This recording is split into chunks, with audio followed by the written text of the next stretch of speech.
Hey guys, we're sitting out here just walking this tree line, and I found low-hanging branches here that just been hammered by the deer.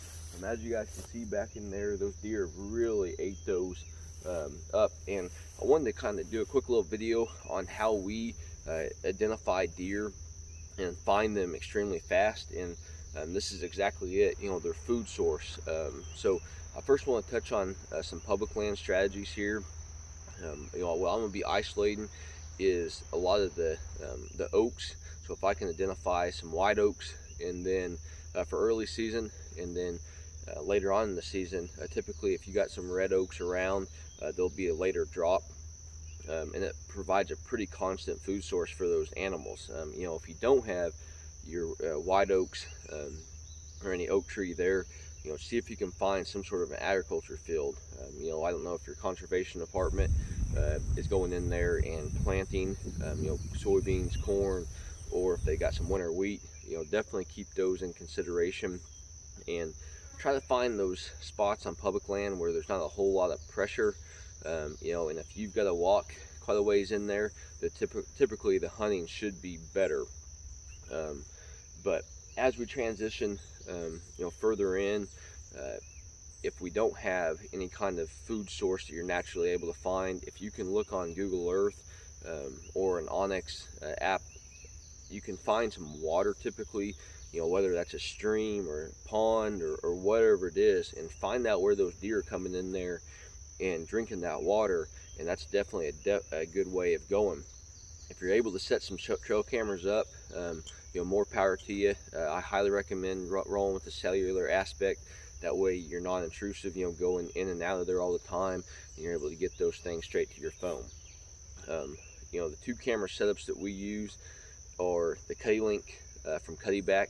I roll with the black flash on the large majority of my cameras. That way those deer have no clue that picture is being taken.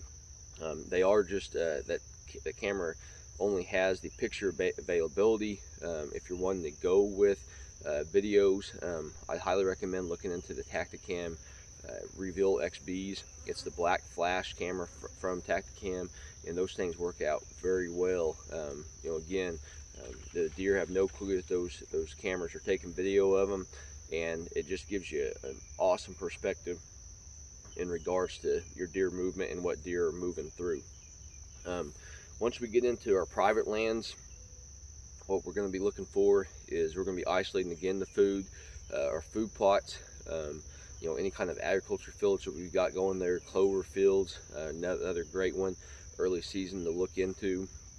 And then the same concept, if you've got some white oak trees on your piece of property, identify those, mark those on your app or Google Earth or whatever you've got, and keep track of those, because if you've got a great acorn fall that year, those deer are going to hammer those things. And it's very easy, to go ahead and get you one of those cellular cameras set up on that tree or that main trail into them, and then get your game plan from there. So again, on private ground, if you've got water available, that's great. If you got a pond, try to set you up a camera or two on some of those. Typically what I'll be doing is doing the water holes or water tanks for them, and that works out very well, isolating those deer, especially up on top of our ridge tops, or maybe an area that's half a mile from the nearest pond. That typically works out very well. So hopefully this helps you guys out on finding those deer. And like always, hopefully you guys are getting out there in nature. Best of luck on your upcoming hunt.